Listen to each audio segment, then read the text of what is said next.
The first thing people noticed about Adesewa Oladipo was the shine. Her world glittered, diamonds at her throat, emeralds on her fingers, silks that whispered as she walked. She moved through Lagos like a goddess from a painting, her convoy of black SUVs gliding through traffic as though the roads bent to her will. Children on the roadside stopped selling groundnuts to gape. Market women posed mid-bargain to whisper her name. And journalists, always the journalists, raised their cameras, eager to catch a glimpse of the devil's daughter. That was the name society gave her. Not because of her face. God had sculpted her with delicate beauty, eyes like still water, lips soft and deliberate. No, they called her devil's daughter because of her bloodline. The Oladipo family, a dynasty of ruthless billionaires. To the people, their money was cursed, built on blood, deceit, and crushed lives. And so, wherever she appeared, admiration was always laced with suspicion. Beautiful, yes, they would whisper, but she carries the devil's blood. Adesewa smiled through it all. She had learned the art of the mask, to smile without warmth, to wave without connection, to dazzle without revealing. Cameras loved her, but none of them truly knew her, because the truth of Adesewa was buried deep, hidden behind the silks and diamonds. When the lights of the city went out and the noise of the day faded, Adesewa shed her glittering armor. The emerald necklaces were returned to their velvet cases. The towering heels were placed gently by her bedside. In their place, she put on plain clothes. A simple blouse, dark jeans, flat sandals. She tied her hair in a modest scarf, and in those quiet hours, she became herself. Her driver, Musa, was the only one who knew this side of her, a broad-shouldered man with kind eyes. Musa had worked for the Oladipos for over 30 years. He knew the cruelty of the family well, but he also knew the gentleness of their daughter.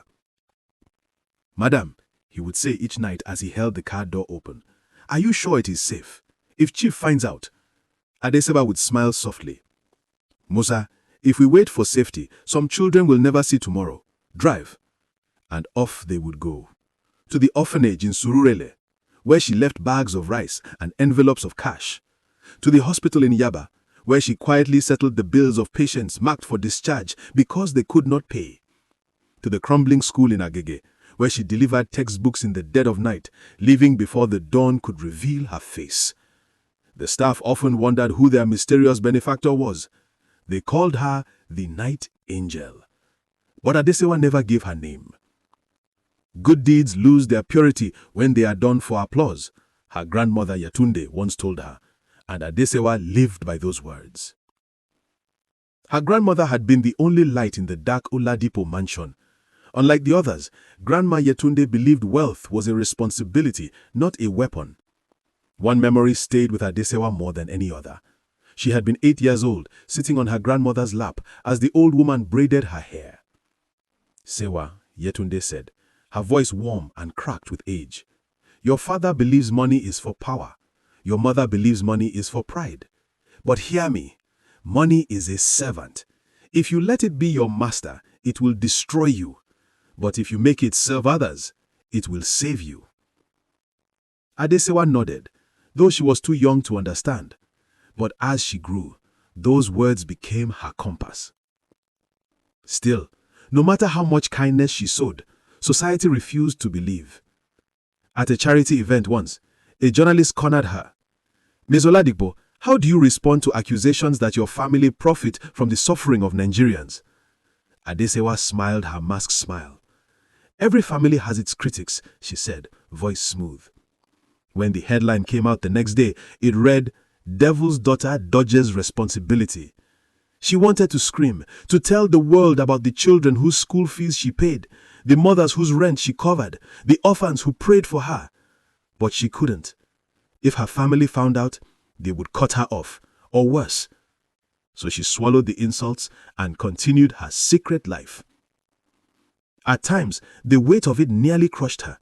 She would return from a night of giving, sit on her bed and stare at her reflection in the mirror.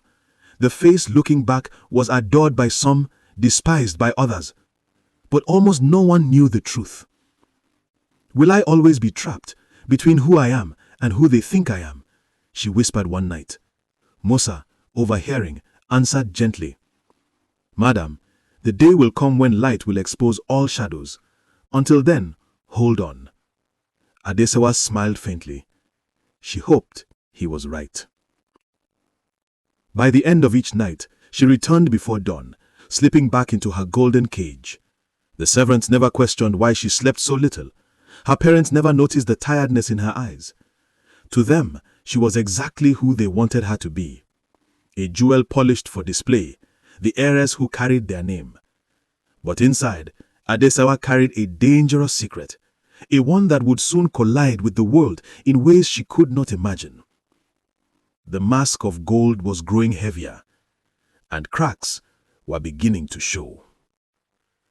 The Oladipo mansion stood like a fortress on the edge of Victoria Island, its high gates guarded by armed men, its walls humming with silent cameras.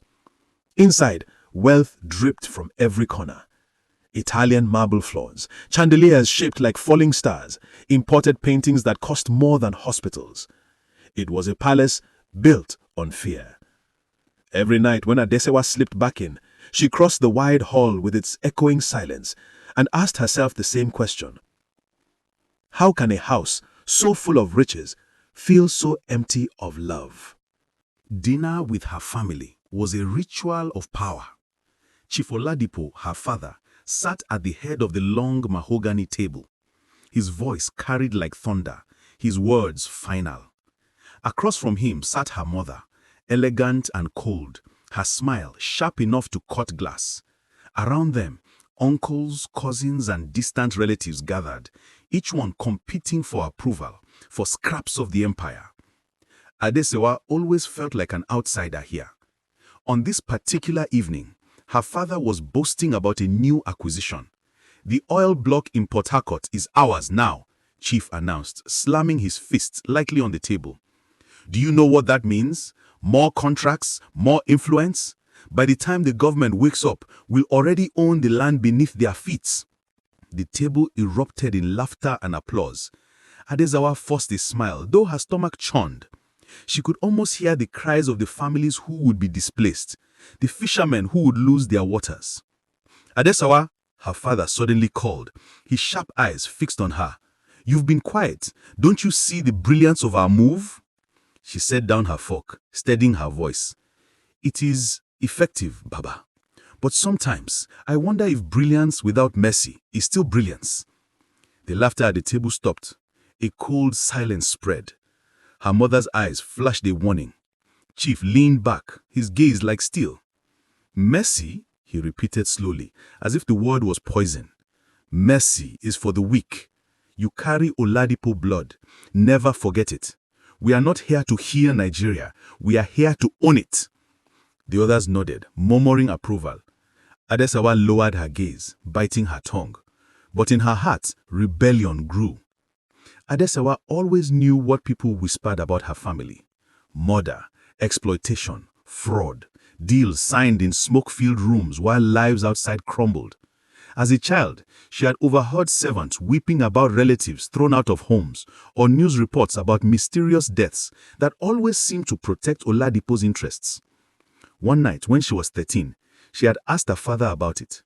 "Baba, why do people say we destroy?" Chief Oladipo had stared at her, his face unreadable, before saying, "They call it destruction. I call it victory. Weaklings will always resent the strong." That night, Adesewa cried herself to sleep. It was then she promised herself she would never become like them. What her family didn't realize was that Adesewa's rebellion didn't lie in loud words or protests. It lay in her mind. She was gifted, almost unnaturally so, in the art of numbers. By the time she was 17, she could trace financial statements the way some people read poetry. Hidden accounts, ghost companies, secret transfers, she could unravel them all. Ironically, this gift made her invaluable to the family. Chief often summoned her to look over documents before signing deals. "You see things others don't," he once admitted, a rare hint of pride in his voice. "No wonder Harvard wanted you." She smiled faintly. He didn't know that while she studied the flows of money, she was also studying the flows of corruption, memorizing every trick, every shadow. It was this knowledge she later used in her secret acts of kindness. She funneled resources through channels so complex, even her father's auditors couldn't detect them. To the outside world, the money looked dirty, but in truth, it was clean. It saved lives. But gifts came with dangers. One night, after dinner, her cousin Bayo pulled her aside. He was one of Chief's most ruthless proteges, his smile as sly as a snake's. "You think we don't notice, Sewa," he whispered, his breath heavy with wine. "You always question Baba, always quiet when others celebrate. You think you are better than us." Adesewa's heart raced. I don't know what you mean." Bayo smirked. "Be careful. In this family, disobedience is not forgiven. Remember, blood is thicker than water, but it can also drown you." He walked away, leaving her trembling. For the first time, she realized how precarious her position truly was. If her family ever discovered her secret acts of mercy, they wouldn't just disown her, they might destroy her. Later that night, as Musa drove her to another hidden errand, she confessed her fears. "They are watching me, Musa. I don't know how long I can wear this mask." Musa glanced at her through the rearview mirror. "Madam, lions cannot hide among sheep forever. But remember, truth is not weakness. The world may call you devil's daughter, but one day they will see who you truly are." His words gave her a little strength, but deep down she knew the storm was coming.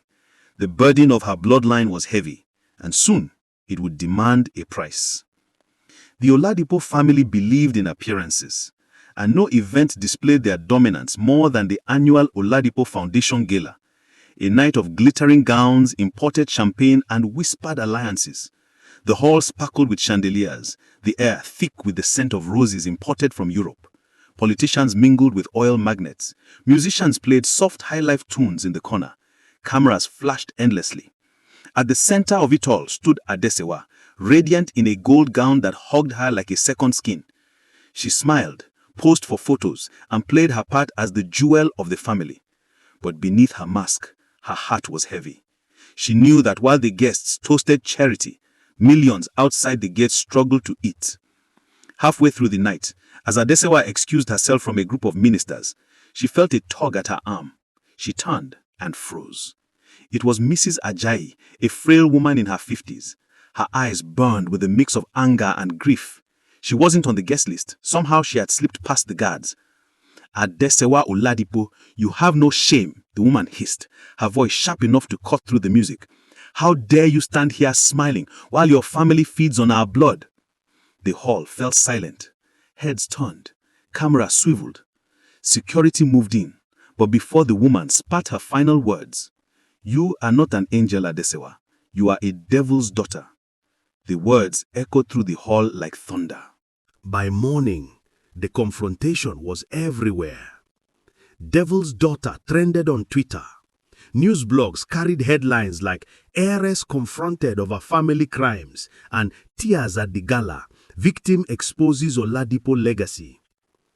Some videos of the scene were edited to slow motion, capturing Mrs. Ajayi's words like daggers. Others added dramatic music, mocking her. For the first time, Adesewa was not just a subject of suspicion. She was a public villain. In the mansion, her father raged. "You see what your softness has done?" Chief thundered, slamming a glass against the wall. "You should have silenced that woman, not looked at her like a frightened goat." Her mother's voice was colder, sharper. "You embarrassed us, Sewa. If you cannot carry our name with pride, perhaps you don't deserve it." Adesewa said nothing. She retreated to her room, her hands trembling as she scrolled through endless comments online. Witch, murderer's daughter. She wears gold soaked in blood. She turned off her phone and buried her face in her hands. For the first time in years, she wept openly. That night, she didn't go out with Musa. She stayed in her room, staring at the ceiling. "Why do I keep doing this?" she asked herself. "Why give when no one will ever believe? Why fight when the world has already condemned me?" She remembered her grandmother's words. If you make money serve others, it will save you. But now, it seemed money had only cursed her. Musa knocked gently at her door. "Madame, shall I prepare the car?" "No, Musa," she whispered. "Not tonight. Maybe not again." Her voice was hollow, her spirit cracked. Days turned into weeks, and the scandal refused to die. Reporters camped outside the mansion gates. TV anchors dissected every move. Social media painted her a symbol of corruption, greed, and hypocrisy. To the world, she was guilty, without trial, without evidence. And deep down, Adesewa feared they were right. For though she gave in secret, the money still came from Oladipo blood. What if her kindness was just another shade of their cruelty? The mask of gold was no longer just heavy, it was suffocating. She could feel the storm gathering on the horizon, and when it broke, she knew it would not just touch her, it would consume everything. The scandal should have died after a few weeks. Most Oladipo scandals did. Money was poured into newspapers, journalists were bought off, victims silenced. But this one refused to fade. The confrontation at the gala had burned itself into the public imagination. A grieving widow, a glittering heiress, and the words "devil's daughter" screamed into microphones, too perfect, too raw to be forgotten. Soon, pressure began to mount on the authorities. For weeks, Lagos could talk of nothing else. The scandal had broken. The Lagos DA's office had stepped in, and Adesewa's family name was on every headline. When the Lagos District Attorney's Office announced it was opening a formal investigation into the Oladipo empire, the news shook the city. For once, it seemed power was not untouchable. At a press briefing, DA Adebanjo declared, "No citizen is above the law. Our office will review the allegations concerning the Oladipo family's business dealings, and where evidence exists, we will prosecute." The crowd of journalists erupted in questions. But in the smoky back rooms of government, everyone knew the truth. Investigations like these were theater, grand displays meant to pacify the masses, while real deals were struck behind closed doors. "Don't worry," Chief Oladipo told his circle with a smirk. "This will reach nowhere. It never does." Adesewa listened in silence. She wished she could believe him, but deep in her heart, she felt something different this time. The air was charged. The storm was closer than ever. But then, while most reporters repeated gossip, one woman dug deeper. Her name was Chika Okafor, a 32-year-old investigative journalist known for her stubborn courage. She wasn't the kind who waited for press releases. She chased shadows, followed paper trails, and asked the questions no one wanted asked. By day, she was unassuming. Jeans, simple blouses, thick-rimmed glasses. But night, her small desk lamp glowed deep into the hours as she pieced together numbers, accounts, names. What she found was explosive. She followed the money. Buried in the labyrinth of shell companies linked to Adesewa were payments to places that made no sense. Hospitals off the grid with no official records. Education trusts that were not on government registries. Non-existent NGOs with no visible offices. Chika mapped them all like red threads across a giant board. And then the connections became clear. Funds disguised as furniture imports or logistics services were flowing to clinics performing unregistered maternity care, to schools hidden in slums, to orphanages without licenses. The amounts were precise, deliberate. Someone wasn't stealing for greed, they were spending for survival. Still, the law was the law. On paper, it was fraud. And when Chika published her article, the city erupted. Her article titled "The Devil's Daughter's Hidden Empire" spread like wildfire. The DA, already under public pressure, used it as fuel to deepen the investigation. But not everyone celebrated Chika. One evening, after leaving her small office, she noticed a black SUV trailing her. She ducked into busy streets, tried to shake them. By the time she reached her apartment, her heart was pounding. That night, as she unlocked her door, men leapt from the shadows. She screamed, but they covered her mouth. A struggle ensued, but neighbors heard and raised alarm. The men fled, leaving her bruised but alive. Police caught one of them days later, and the shock came when they discovered he was on the payroll of Gilded Palm Enterprises, one of the very shell companies tied directly to Adesewa. The story turned darker overnight. The public went mad. Headlines screamed, "Adesewa tries to silence journalists." The DA thundered on TV, "This proves beyond doubt that Miss Oladipo's empire is not charity, it is crime." Public anger exploded. Crowds outside the courthouse burned her effigy. Social media drowned in hashtags, #lock her up and "no mercy or devils." Sewa watched from her penthouse window as the world crumbled beneath her. Musa begged her to speak, but she remained silent. She knew the truth. The company was hers, yes, but she had never ordered violence. The hand behind the attack was her father's, using the same structure she built for good to frame her for evil. Her silence, however, only made her look guiltier. TV anchors played snippets of Chika Okafor's investigative breaking news over and over, each line a nail in Adesewa's coffin. Protesters gathered outside the DA's office demanding action.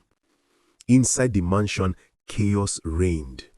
"You," her father roared, storming into her room, eyes blazing. "You must keep silent. Sewa, have you heard?" Her mother's voice cut sharper than glass. "Your foolishness will bring us down. Don't ruin everything we've worked so hard for." Sewa trembled, but not from guilt, from rage, because she knew the truth. The transactions were hers, yes, but they were not for evil. Those offshore shells, they hid donations to clinics that treated women too poor to afford care. Those coded payments, they funneled funds into orphanages and schools that could not accept direct charity from an Oladipo. Every crime was a cover for kindness. But how could she explain that when even her own family would destroy her for it? That night, she rode in silence as Musa drove through the quiet streets. He glanced at her in the mirror. "Madam, the storm is heavy, but remember, truth may be hidden for a time, but it cannot be buried forever." She shook her head. "Musa, you don't understand. If I reveal the truth, my family will cut me off. They may even kill me. And if I stay silent, the world will believe I am a monster." "Then, you must choose," Musa said softly. "Do you live for their approval or for your soul?" Her eyes filled with tears. For the first time, she wished her grandmother was still alive. She longed for that warm voice, that wisdom. 2 weeks later, Adesewa was summoned. The DA's office was crowded with flashing cameras as she walked in, her golden mask firmly in place. She sat at the long table across from investigators who slid documents across to her. "Miss Oladipo," the DA said firmly, "we have traced multiple payments to illegal institutions. You are the common thread. Can you explain this?" Adesewa looked at the papers. They were hers. She had orchestrated them all, and she had left no flaws. Every number balanced, every trail hidden perfectly. She lifted her chin. No comment. The DA's eyes narrowed. "Very well, then we will see you in court." That night, the headlines blazed. DA to prosecute Adesewa Oladipo. Her father slammed his fist against the dining table. "Do you see what you have done? Your weakness has given them ammunition. They see motive. They think you are playing clever games, and now they have reason to destroy us." Adesewa's hands trembled, but she said nothing. She could feel the walls closing in. The mask of gold was shattering. The world thought her a criminal. Her family thought her a traitor, and she had nowhere left to hide.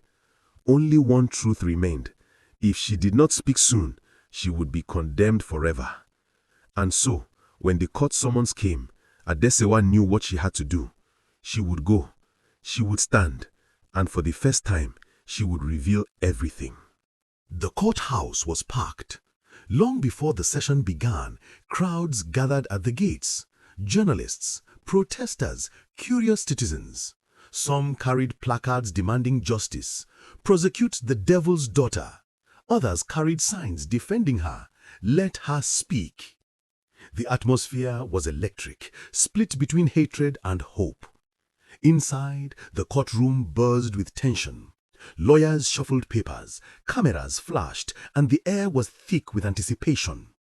When Adesewa finally entered, dressed not in gold but in a simple navy suit, all eyes turned to her.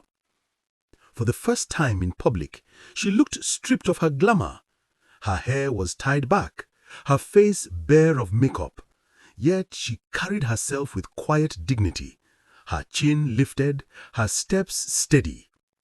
The judge took his seat. The trial began. The DA's case was ironclad. Documents, witnesses, and now the attempted silencing of a journalist tied back to Adesewa's own company. DA Adebanjo stood first, his voice strong and certain. Your Honor, ladies and gentlemen, today we present proof that Adesewa Oladipo, heiress of one of Nigeria's most powerful families, used her position to carefully and strategically orchestrate complex financial crimes. Payments routed through shell companies, offshore accounts funding illegal medical operations, transactions masked to appear legitimate but designed to evade detection. Ladies and gentlemen of the jury, here is not only fraud but brutality. This woman used her wealth to create an empire of deceit. And when the truth began to surface, she did what criminals always do.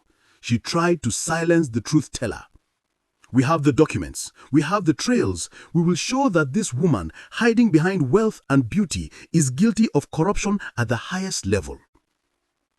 He laid out spreadsheets, receipts, wire records, and gestured at Chika, seated in the gallery, her face still scarred. To the untrained eye, the evidence was damning. The jury shifted uncomfortably. The crowd murmured. To many, it seemed the case was already over. When it was her lawyer's turn, he rose but spoke briefly. Your Honor, Miss Oladipo will address the court directly. A ripple went through the courtroom. It was unusual, almost reckless, but Adesewa had insisted. When she stood, silence fell. She walked to the witness stand slowly, her hands clasped together. For a moment, she simply looked around, the jury, the cameras, the faces staring with suspicion, even hatred. Then she took a breath. My name is Adesewa Oladipo, she began, her voice clear but trembling slightly. To many of you, that name means wealth, power, corruption. To others, it means curse, devil's daughter. I have worn that name all my life. Today, I want to tell you the truth. She gestured to the documents the prosecution had displayed. Yes, the transactions are mine. Yes, I created shell companies. I created gilded palm enterprises. Yes, I routed funds offshore and masked their purpose. I am guilty of that. Gasps filled the courtroom. Her father, seated at the back with folded arms, glared like fire. Her mother's face was stone. But, Adesewa continued, her voice firming, I did not do it to harm. I did it to heal. She began to unravel the knots, one by one. This payment, disguised as funds for a Dubai supplier, it went to a clinic in Ibadan that treats women who cannot afford maternity care. This transfer to a so-called shell company, it paid school fees for 300 children in Ageje. This coded invoice was a donation to an orphanage in Surulere. The non-existent NGO they claimed to launder money was an orphanage I kept alive for years. I hid them because if I had given openly, my family would have stopped me. If I had given openly, these places would have been punished for taking Oladipo money. So I used the only gift I had, finance, auditing, strategy, to make sure kindness survived in the shadows. She paused, her eyes glistening. Call it crime if you want, but if crime saved lives, then I accept the name criminal. The courtroom was frozen. Then she turned to Chika directly. Miss Okafor, I thank you. Your courage forced this truth into the light. But I swear before heaven, I never ordered you harmed. Yes, the attackers were paid by Gilded Palm Enterprises, but I was not the hand behind it. Someone else, someone with access to my family's empire, used my creation against me. Her gaze flicked briefly to the back of the hall, where her father sat stone-faced. I built that company to provide employment and a source of living for the vulnerable away from my family's wrath. But they twisted my work into a weapon to silence you. And for that, I carry sorrow." Chika looked at her, torn between doubt and recognition. She had chased the paper trails. She knew the precision in the numbers.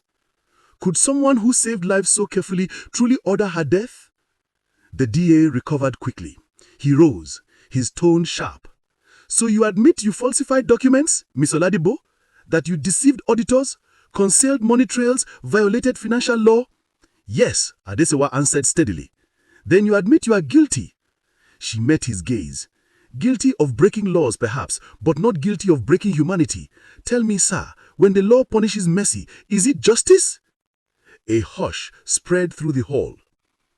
The DA hesitated, thrown off balance. He tried again. "You expect us to believe all these transactions, millions of dollars, were simply charity? That you risked prison just to give quietly?" Adesewa turned to the gallery. "Bring them in." The doors opened. One by one, people walked in. The headmistress of the Ageja school, holding a stack of new textbooks. A mother cradling her healed baby, tears streaming down her face. An orphan boy no older than 10, clutching a new backpack. They came forward with documents, receipts, testimonies, proof that the mysterious funds had saved them, proof that the crimes were lifelines. The gallery erupted in whispers. Some jurors wiped their eyes. The judge raised a hand. "Order in the court!" But even he looked shaken. Finally, Adesewa turned back to the prosecution. "You called me devil's daughter. You said I am guilty. Perhaps I am guilty of loving too much, of hiding good under the cloak of evil. But I will not apologize, because every naira saved a soul, and I would rather be condemned for mercy than celebrated for cruelty." Her voice rang out, steady and fierce. For a long moment, the courtroom was silent. Then a single clap broke out, soft, hesitant. It was Musa, seated in the back row. Others followed. Soon the hall shook with applause. The judge pounded his gavel for silence, but the tide had turned.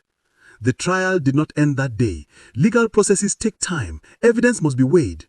But in that single testimony, Adesewa shattered the narrative. No longer just the devil's daughter, she had revealed herself as something else entirely. A woman willing to risk everything for hidden mercy. The DA looked defeated. Her father looked betrayed. The public looked transformed. And Adesewa, though uncertain of the legal outcome, felt something she had not felt in years. Freedom. That night, her father summoned her.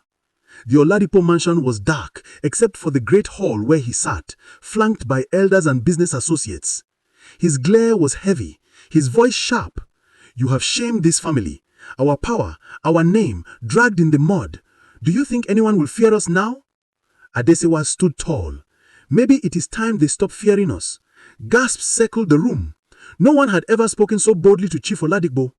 But she did not flinch. "And my life, you told me our blood was cursed, that we survive by crushing others. But I have seen another way. Money does not have to poison. It can heal. Power does not have to enslave. It can uplift. If I must lose my family to keep my soul, then so be it." Her father rose, his fists clenched. For a moment, the room braced for an explosion. But instead, he turned his back. "You are no daughter of mine." And just like that, she was cut off. Exile might have broken another woman, but for Adesewa, it was liberation. She sold off her personal jewelry and cars, not for survival, but to seed a dream. With help from Musa and allies she had quietly built, she founded the Mercy Foundation, an organization dedicated to funding schools, hospitals, and orphanages, this time openly, transparently. The first project was a maternity center in Surulere. At the ribbon cutting, hundreds gathered. Mothers carried babies she had saved in secret years before. Children wore uniforms bought from her hidden donations. They surrounded her, singing her name. For the first time, Adesewa Oladipo was not whispered as a curse. It was shouted as a blessing. The media followed every step. Some still doubted her motives, but the evidence of her work was undeniable. Investigations into her finances slowly cleared. Even the DA's office, once eager to prosecute, quietly backed down. But the real victory was in the hearts of ordinary people. In the markets, women prayed for her. In the streets, children waved when her car passed. And in homes across Nigeria, people began to ask a new question. If the devil's daughter can choose good, what excuse do we have? Years later, when she stood on the stage of a grand auditorium to receive an award for humanitarian service, she thought back to the courtroom, to the shame, to the fear. She thought of her father's words, "You are no daughter of mine." And she smiled. Because she had found a new family, the thousands she had saved, the millions she inspired. And she had become more than a daughter of blood. She had become a mother of mercy. Stories of Adesewa Oladipo traveled far beyond Lagos, far beyond Nigeria. They spread across Africa and the world, a tale of wealth transformed into mercy, of a cursed name reborn in light. Her journey carried a lesson deeper than riches, deeper than power. That humility, though hidden, can outshine the brightest gold. That goodness, though buried in shadows, can one day break into light. And that redemption is not about where you come from, but about what you choose to do with what you have. Adesewa taught a nation that family curses do not define destiny. That wealth without compassion is emptiness. That true greatness is not in being feared, but in being remembered for kindness. Her life became a mirror, forcing each listener, each watcher to ask, what will they say of me when I am gone? Will my name be a burden or a blessing? And so, dear listener, if this story moved you, don't let it end here. Join us daily, for every day we bring you tales that inspire, warn, and awaken the soul. Subscribe to the channel and don't forget to put on your notification bell so you don't miss tomorrow's powerful story. Because every day, a new tale awaits you.